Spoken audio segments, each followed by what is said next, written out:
All right. Recap from Yesterday. Monday. Yes. We did. Started off a little bit later because we had our snorkeling with the turtle tour that we had to be at 10? 10. 10, yes, because you have to be there half an hour early. We went to the wrong boat. Yes. Because they're like, meet us at the catamaran on Waikiki Beach. No, meet us at the yellow catamaran because we're the only one. They're not There's the only one. Or slightly oranger one. That's literally one boat off to the side. So we waited in that line, and it wasn't ours. But it wasn't a big deal because we were still plenty early to our boat. You have to walk a little bit through the water to get on the boat, and then they instantly are like, what do you want to drink? You want a Mai Tai? No, they didn't offer the Mai Tais until after we snorkeled, which is probably a wise choice. Yeah. They just did water and soda while we were going out there. It was a nice boat ride. Whew, catamarans getting over the breakers. Woo! Woof. Yeah. Woof. If I had to keep doing that, I would get just massively sick. Yeah. But once we got out past the break, it was fine. And we went over to the Turtle Canyon spot that we had seen from the glass bottom boat. There was one other boat out at first. It's funny, the people who are running the boat know all the other people who also run tours, because I guess they're a small knit community.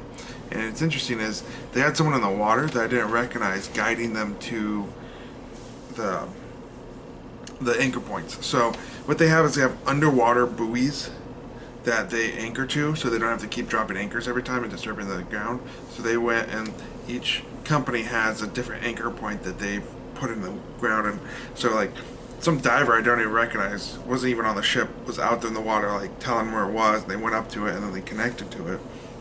The other ship, the people on the boat were talking about, oh, that's why, because they're like, oh, because I guess they recently put in another anchor and they didn't know who it was for, and it was for that new company, and they're like, oh, we don't know those people, they're brand new. But like it was a new company, they knew all their lifeguard people that were in the water, they were all talking to each other. So we went with Manukai Catamaran. It was about $60 a person. It was a steal. And it included snorkel equipment, but we brought our own. It also included the life preserver and the drinks and the flippers.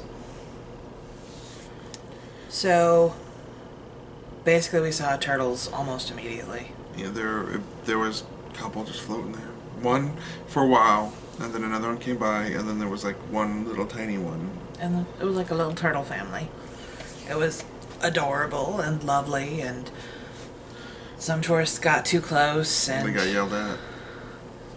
Ranger Haley came out a little bit, but the people at the boats were yelling at him. Yeah, the people at the boats were yelling at him too, like, get away. There was this one crappy little kid that kept going closer and closer, and it's like he was like the kid from the Wild Thornberries. Ah. Yes. Denny. I don't remember. He's the feral child. Yes, but that kid was like the kid from the Wild Thornberries. Donnie, yes. So he got too close, then his brother got too close, but we snorkeled the whole time, from the moment they let us in to the moment that they called us back. It was lovely, and then you have a lovely boat ride on the back, and I got a virgin Mai Tai, and Phil got seasick. I wasn't feeling well at the very end of the water trying to get back to the boat. Just like my snorkel had let in a little bit of sea water at the very beginning, and it went in my nose, and then my nose stuffed up, and so I was having problems like trying to look under the water, but then like trying to breathe because it had to do with my nose, and that kind of gave me a stomach ache. Just the whole experience of like, yeah, it's from back to the boat. So Phil got some ginger ale, and then he felt a little bit better. Oh, way better after the ginger ale and just sitting there. And yeah, the break wasn't what got me. It was just sitting out there, and I swallowed a lot of water. I think it was also that you didn't let all the air out of your life vest. You had the option to inflate the life vest as much as you wanted, and like going in, I had mine fully inflated, so it was like poof. But then I deflated it because we tend to get a little bit seasick on floaties. We noticed that. We don't, on the mainland, I can float for hours in a pool, but I just can't float on the ocean on a floaty. So on a boat, it's fine. Yeah. But on a floaty, it's Once I fully deflated my vest, I felt a lot better. I tried to deflate it almost all the way, but then I'm not a great swimmer, and I was having problems with my mask. If I didn't have the problems with my mask, I would have just tried to float on my stomach, but... So, I had a fantastic time. I had an okay time. I'm sorry. I really enjoyed it. The turtles were wonderful. The water has a magnifying effect, so they really felt like you were right there on top of those turtles. And it was really fun. Next time Haley gets the GoPro because she can film better because she's more confident in the water. We're debating on doing turtles again. Just kind of depends on how the rest of the week looks. And then after turtles, we ran back to the hotel, ate lunch quickly, and then took an Uber over to Pearl Harbor. Yeah, we had 3. So the other day we had, when we were doing the glass bottom boat, I was able to get 2 tickets to, at the 3 o'clock release time, I was able to get 2 tickets for 3 o'clock the next day for doing Pearl Harbor. The Arizona. Yeah, sorry. The USS Arizona's memorial. And so we were like, well, we can eat real quick and run over there. By the time we got over there, we were like, okay, let's do this. It was about 2:30. Because I bought tickets for the Missouri, and I was like, okay, we'll do the Missouri. No, it was 2 o'clock. Oh, okay. Yeah, because we walked through the front gate at like 1:50, and because we landed at exactly noon on the shore, and by the time we got back to the hotel room, got dressed, took showers, Ate lunch. And then it's a 30-minute drive over there. It was 1:50. And that's with the Uber driver going 15 over. Yeah, he was hauling it. And then, so we were like, okay, let's do the Missouri, because I'd pay for that. We were walking over there, and we asked the guy, we're like, hey, the security guy sitting in front of the Missouri was like, hey, I was like, hey, if I have a 3 o'clock show thing for the Arizona, will I make it back doing the shuttle there and back? And he's like, well, that's like a 15-minute drive to the island. And a 15-minute drive back. Yeah, he's like, you have barely any time, and you have to be here early for your reservations. For the Arizona. For the Arizona. He's like, my honest opinion, just do the Arizona. Come back another day for the Missouri. We didn't know that the tickets for the Missouri weren't date exclusive when we booked them. And he said, don't quote me on it. I'm pretty sure you don't. Because on the website it says they have to be date inclusive because the state of Hawaii says you have to pick a date so that they can limit how many people go. But I think what happened on their back end, they didn't change anything on the website. All they make you do is select a date before you can reserve it. Because I went over to the cashier and she said, as long as they haven't been used, you can scan them on any day. So that was nice. So we went to the gift shop first. Yeah, so I can understand selling like the newspapers. The newspapers and pins are okay and stuff, but like shirts with like the Arizona on it and like it feels disrespectful at a memorial to have a gift shop, and I get why they do it, and I get why people would want that stuff. But for me, it feels really disrespectful to have a gift shop at a memorial where you have thousands of people that died. I mean, 1,700 on that one boat alone. And selling a Hello Kitty purse? That crosses a line for me. Yeah, so I went and I found a pin that was more... Pin, like for his pin board, not a pen. Not a pen. Pin. So I bought a pin that I felt was appropriately appropriate. What was it? It was,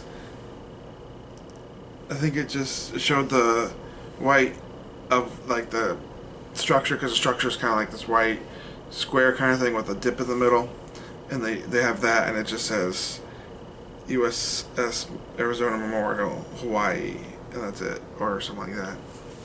And I did get a magnet, but it was USS Missouri and Pearl Harbor Memorial, because we thought we were going to the Missouri at the time, which we still might. Yeah, technically the Missouri and the Bowfin and the Aeroplane Museum are not part. They're called Friends of the Park, the national park, but they're not part of the national park. The only thing part of the national park is the Arizona Memorial, and on top of that they have the Utah and what was the other one? I thought the Nevada. The Nevada made it out of dry dock. Or not dry dock, but made it out of Battleship Row.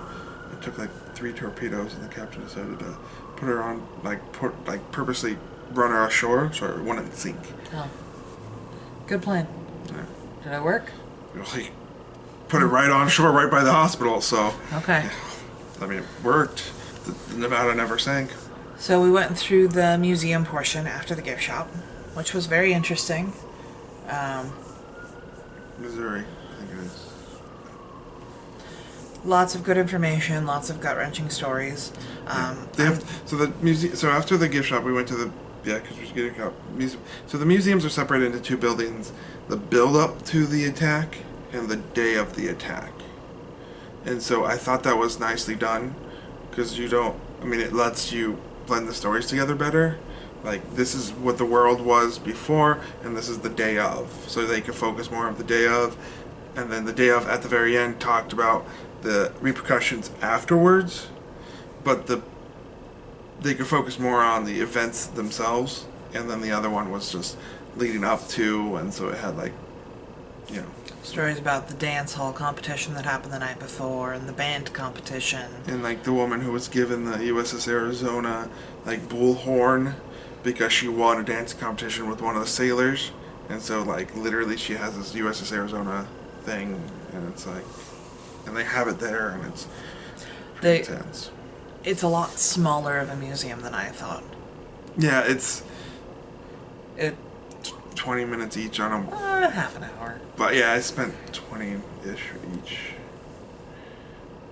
The first one I think I spent more time in because it was very compelling and I could attach myself more to the stories. I didn't spend as much time in the second part because it was too sad. There's been siren this whole time. I know. But yeah, the second one is horrific. The second one, you just... they talk about the chaplain who had already put in 14 years, and he opted to stay on the boat because the tensions were high, and he felt he could do more, and it, has his uniform, and it's just blood, and it's... Yeah, the blood-stained uniforms, just... It's history, and I acknowledge it, and I learn it, but... It's a lot to take on your little Hawaii vacation. And the thing Haley mentioned was that it doesn't ever portray the Japanese in a villainous role. Yeah, I really respected that. I expected, and there was a certain amount of rah-rah, sis boom ba, America, yeah. But it really emphasized the fact that it was purely a warfare time. It was more of a... It was all about the oil in China. It wasn't, Japanese hate Americans. I mean, there was this one really awful letter that I think they dropped on American soldiers about, you're going to your grave, and... Oh, the propaganda stuff. Both sides did that. Yeah. Propaganda happens on both sides. Yeah, they did leaflets bombings instead of dropping bombs, in Europe and stuff. But my whole thing was that I didn't honestly know that the Japanese were more about their war in China rather than... Yeah, they were trying to take over Asia. Yeah. And we just were like, well, we don't like that. You can't have our oil anymore. And they just happened to be allied with Hitler. I thought they were all in terms of... When you're taught it in school, you have the Axis and the Allies. And I was of the opinion that, okay, so they all believed in rah-rah, sis boom ba Nazis. Didn't seem like they cared as much about that. It was all just about and his own visions. Admirals and, yeah. So after we left the museum, we went over to the line for the Arizona. We were there about 15 minutes early. It said 30, but we went over and talked to the docent, and she said be there about 10 minutes early. So we went there 15. Yeah, and the person was like, are you ready to walk in? And once you come in, you can't leave. And we're like, sure. Yeah. And so we sat around, and it started getting really packed. They had a lot of people. Normally they have a video that shows, but due to COVID, they were not showing it. But they still have you walk through the theater. Yeah, they have the video playing in the area. There's a Lanai theater on the other side of the little campus area that they show it on a loop. So if you wanted to watch it, you could still watch it. But they didn't want you inside. They'd rather you outside. So they set it up so you have to walk through the theater. So pre-COVID, that was a great setup. But now it's so awkward. They walk through the theater to get to the deck. It's a little bit weird in that waiting area where there's I felt a certain solemnness and reflection, and it was a time to be quiet. And I get that we weren't on the memorial yet, but there were people just ripping it up, laughing, talking, and it felt really inappropriate. It is a line and stuff. And then It is the line, and it isn't in the memorial itself. I get that. It's just if they had spent more time, if I had spent more time before, like at this point I was somber, but I wasn't like really somber. Like if we had gotten there earlier and I'd read all the plaques on the way, because they have so many plaques, and I think I would have been even more in a somber mood, and I think that would have really gotten to me. But these people might have just gotten there, kind of thing. yeah. A lot of people see Pearl Harbor just as a box to check, and I get that. So we boarded the boats. The boat was, yeah, it's run by, so it's interesting is the national park runs the campus area, they run the memorial, but they don't have transportation to and from. They let the Navy take care of that. And what they do is they have a boat that's like a tender of the Arizona. So the Arizona is like BB-35 or whatever. And this is BB-35-5. So it's actually designated as the Arizona's tender that takes you out to the Arizona. It's very fascinating. And it's a very short ride. I think it was maybe 6-7 minutes. Yeah, and they had three sailors. They have the one at the main island who stays on the main island. They have the navigator boat pilot guy, and then they have the commander guy. And they're all so young. They're babies. Yeah. Two of them were like the guy, like him and the guy on the shore were from the same boot camp. And so these guys They looked like they were maybe 21. 19, 20. Yeah, maybe 21.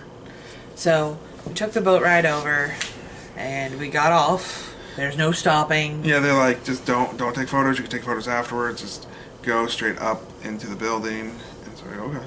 So we went into the building, and it's packed. Absolutely packed. And to the point where it's hard to get over to a window to see the remains. Yeah, there's what's left of the previous group on board, because they don't say you have to stay on. The thing is most people leave when the next boat arrives, but you don't have to if you want to stick around. But most people at that point, it's 15, 25 minutes later. It's 30 minutes. 30 minutes later, so they're done at that point, and I get it. And so the thing is when you walk in, you walk past the group that's ready to go. They've been there for 30 minutes. They're not quite as solemn as they were, so you walk by them and they're maybe a little louder and stuff, and you're like playing on their phones. And you're like, man, that's disrespectful. But then 30 minutes later, when you're on that line, you kind of more understand, right? But at first, I wasn't going to say a single thing on that entire memorial. Like, I thought you would be able to hear a pin drop. Yeah, and it's not. It's not disrespectful levels, but definitely not as hushed tones and stuff. So we looked at the remains that were sticking out of the water. To the right. Yeah, the top of the exhaust deck.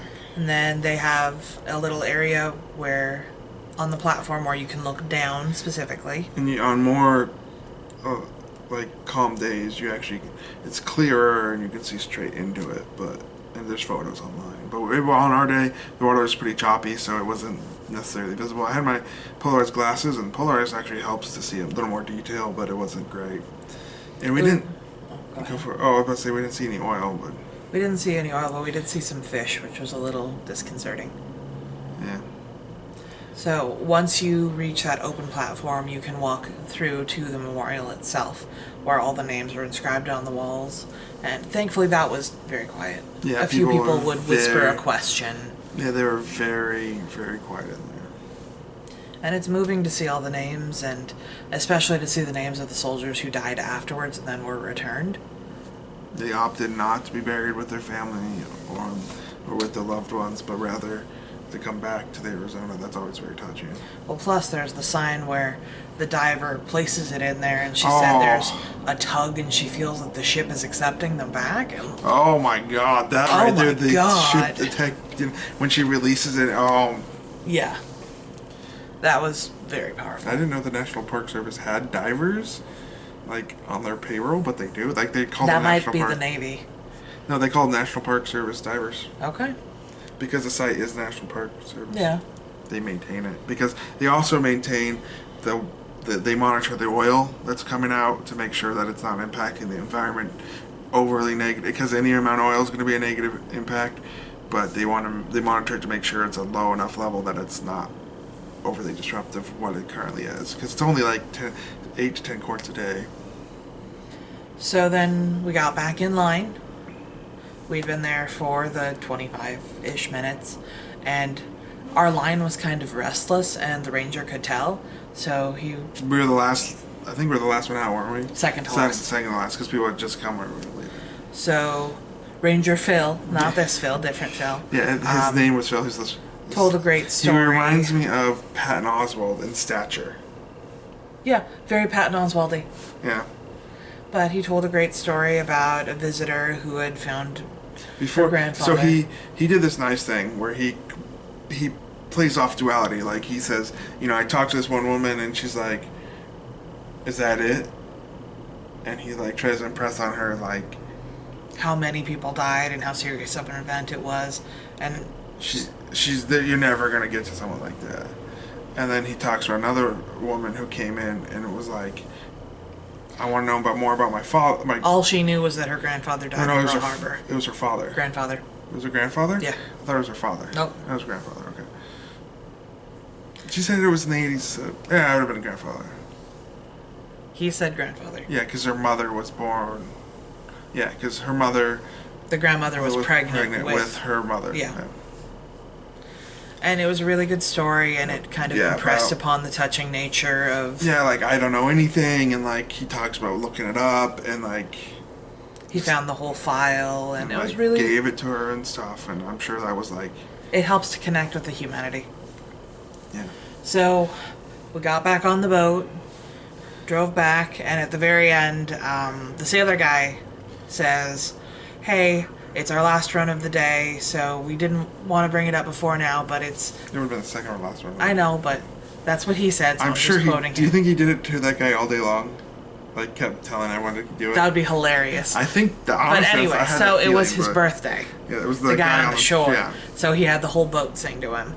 And at first I was just, this is so massively disrespectful. We just came from a mass grave site.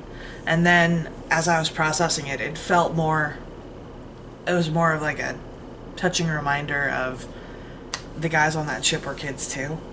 And it was more of celebration, a linking of these were young kids in the Navy, these are young kids that are in the Navy, and they could have a serious situation at any point too, so celebrate life where you have it. So we walked around on the shore a little bit. There were more memorial sun was things. beating down. We didn't have hats. We normally have hats, but we want to be... Or sunscreen. Yeah, we want to be more respectful with the hat thing, and so we didn't have hats. We had sunglasses. We had sunglasses, but we didn't have sunscreen because we were idiots. So we did a little bit of... Haley was with me a little bit, but then after a little bit, I had to hide in the shade. She was getting toasty, and I stayed out there a little bit just because I wanted to read some of the plaques, and I sent her one of the more interesting ones. And then, yeah, there was that whole, like, they have this, like, center thing where it literally lists every single person who died in Pearl Harbor. Including the civilians. The civilians, and, like, the guys who were, like it says... Like, there was one boat who didn't lose a single sailor, except for the two men who were from it that were on the Pennsylvania. And it, like, lists that, and it details how, the different things like that. And the two guys who were on the secret flight mission. Yeah, they were, they were about to take off. They had a specific B-25 that was for a secret photography mission. Secret photography mission, and they were killed at the airfield. And so they never went on their mission and stuff. And that they were the only people from the photography company that was there. And it was just, So we ended up leaving right around. Oh, and an interesting side point is, if you look on a map, Chinatown actually is right on the other shore of Pearl Harbor. And if you look at the names of the civilians that died, they're almost entirely Chinese names because that's where the shells landed, was Chinatown. And it's kind of horrific. And a lot of people died because of friendly fire as well. Yeah. Oh, and listed every time on there, listed friendly fire. Like, there was pilots who came in from... So our carrier group wasn't there. And this is one of the things that... If the carrier group was there, the war would have lasted a lot longer. But the carrier group was actually on maneuvers.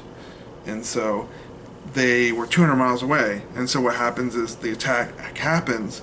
We radioed them. They launched planes to come and help us, right? Well, that didn't get communicated to the ground forces. So the first wave of our airplanes coming to help us, a lot of them were shot down. And they didn't get there till almost nighttime that night. By the time they got ready and actually equipped, because they were on a training mission, they had to actually put, So we left. We took a bus instead of an Uber because we didn't need to spend $30 again. And we were suitably in a somber kind of down mood. Yeah, very dour. And Haley's like, thanks. Well, my vacation. And it's not that I didn't want to go, because I did want to go. It's just I didn't expect that I would have such a reaction to it, because I'm not really a World War person. In my world, history kind of ends at the American Revolution, because all the interesting stuff happened before then. everything after that's still affecting us today. Well, everything before that affects us today. True. It's all I'm just layers saying my on layers. historical Yeah. preference is on the older side rather than the newer side. So we were waffling about what can we do to kind of cheer ourselves up again. And we ended up going to Don Quixote for dinner. This was actually really good. Yeah, Don Quixote really did cheer us up. We went into the store first and we picked up some California rolls, a big thing of oolong tea, The giant thing. It was like a terrible pork katsu. It was like the cutlet on that was like school quality pork. Ugh. And then we got some food from outside. We got some... Oh, we got a thing of rice too. Little tiny thing scoop of of rice. rice right on. We got some unagi outside. We got some takoyaki balls. I really thought that I was going to like takoyaki because I've watched probably thousands of them be made. It's such an interesting little intricate process. But I just didn't like the sauce. The sauce wrecked it for me. I liked them. I think I would The like squid on it. I thought I'd hate the squid. octopus. Oh, sorry, the octopus. I thought because for us in the past, octopus has always been chewy. We've also gone very cheap on octopus. And this was actually decent octopus. Yeah, the octopus itself was pretty good. And I liked the ball itself. It's just, I really don't like mayonnaise. And there was a thick layer of mayonnaise on And the it top. was the Japanese mayonnaise. I hate all mayonnaise. I'm equal opportunity. But the unagi was top notch. That was probably the most unagi I've ever eaten in one sitting. And it was Yeah, like this by little far. $12 box of quality unagi. I had one bite that had a piece of sand in it. I was like, fresh. I doubt it was sand. It was something gritty, and I was like, kind of caught me off guard. But the rest was good. And it's National Unagi Day tomorrow. It was really kind of fitting that we got this great thing of unagi. And So for dessert, I ran back into Don Quixote and got yogurt cheesecake, which I thought was the jiggly cheesecake, which it wasn't. we're still pretty good. Yeah, it was good. And a strawberry mochi ball, which I thought was fantastic. There was something with the texture, because it was mochi on the outside, which I don't have a problem with at all. I like mochi. And then it was like whipped cream inside. Which you also like. Which I like. And then strawberry. Which you also like. The liquidy part of the whipped cream had made the outside, the mochi kind of not just gummy, but like slick. Like, there's just something, it did something in my mouth where I was just like, I love the flavor, I cannot deal with the texture. I was very happy to eat the rest of it. It was I mean, delicious. it was really good, but I could not get over the texture for some reason. So after that, we took the bus back to the hotel, and I think that's all we did yesterday. Yeah. Got back and just died of being so full. There was so much food. Yeah, that was a lot of food.